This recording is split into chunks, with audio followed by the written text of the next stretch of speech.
Do those fears and what ifs constantly spiral into those worst case scenarios? In this video, I'm going to share with you 3 things you can do when anxiety starts to stop it in its tracks. Well, hey friend, listen, we all deal with fear in our life. What if I fail?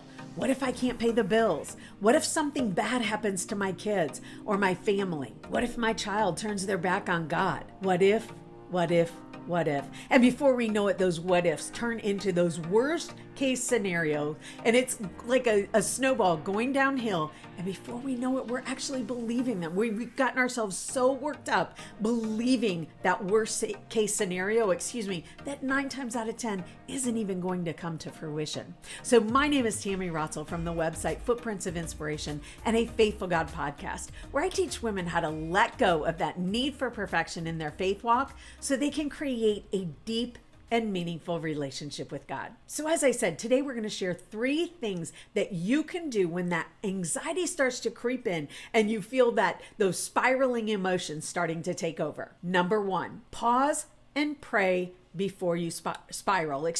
When you start to feel and recognize that spiral happening, stop right then and pray. Connect with God and set your mind on Him. You see, our minds love to race. Our minds love to go and spiral out of control and all the things that could happen, right? All those worst case scenarios. But when we invite God stop and pray in the moment, we're inviting God in that moment. We're inviting him and his power into that moment. Philippians chapter 4, verse 6 teaches us, do not be anxious about anything, but in every situation, by prayer and petition, with thanksgiving, present your requests to God. You see, all we have to do is go to God and say, Lord, help me. That's all we got to do. Stop when you start to feel those anxious thoughts. When you start to feel that spiral coming, stop and pray.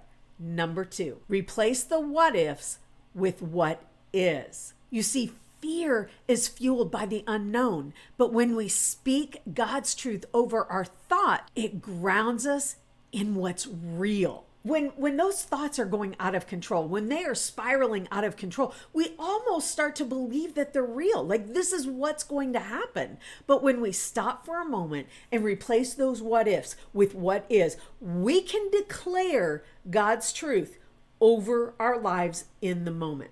So again, we want to replace those what ifs with what truly is, with His truth. Now, I'm about to share with you the 3rd thing to do when those thoughts start to spiral out of control. But before I do, I want to remind you, this takes practice. This is not something that you're going to say, oh, okay, great. I learned it today and it's going to be super easy. No, it's not. You've been spiraling. Your thoughts have been spiraling out of control for years, right? Most of the time, that worrier, that stress. And so what we have to do is we have to break those old habits and create new ones. We have to create new spiritual habits that are surrounded or grounded in the truth of God.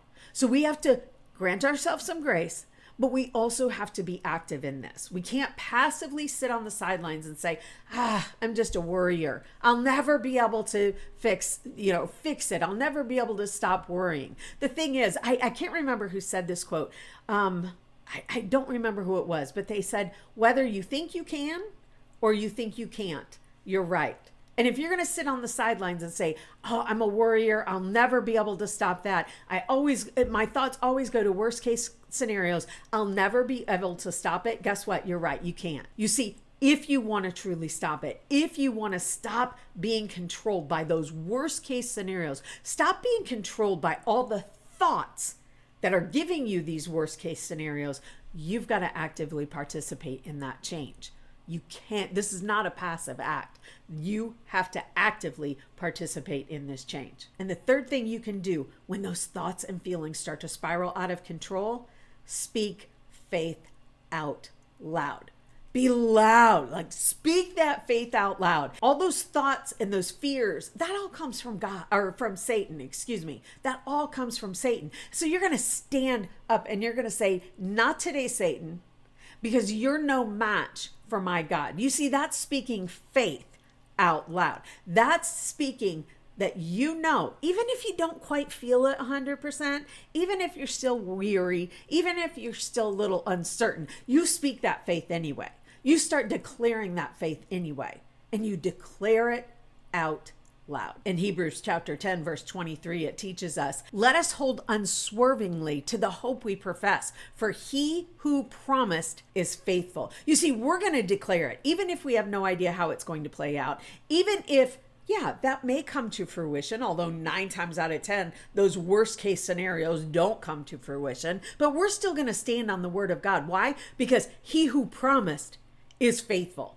And we can stand on that. And until you start standing on that, until you do, you're not going to know it. You're not going to experience it. You've got to start, my friend. So let me just recap very briefly what those were. Number 1, pause and pray before the spiral or as the spiral starts, as it begins. Number 2, replace the what ifs with what is. And number 3, speak faith out loud. Now, I've got an entire episode all about facing those fears, overcoming your fears.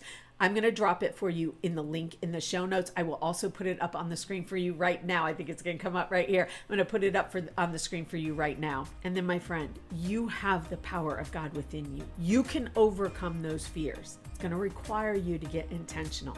It's going to require that active participation, but you can do it, my friend. And God is with you, helping you every step of the way. I will meet you back here in the next video.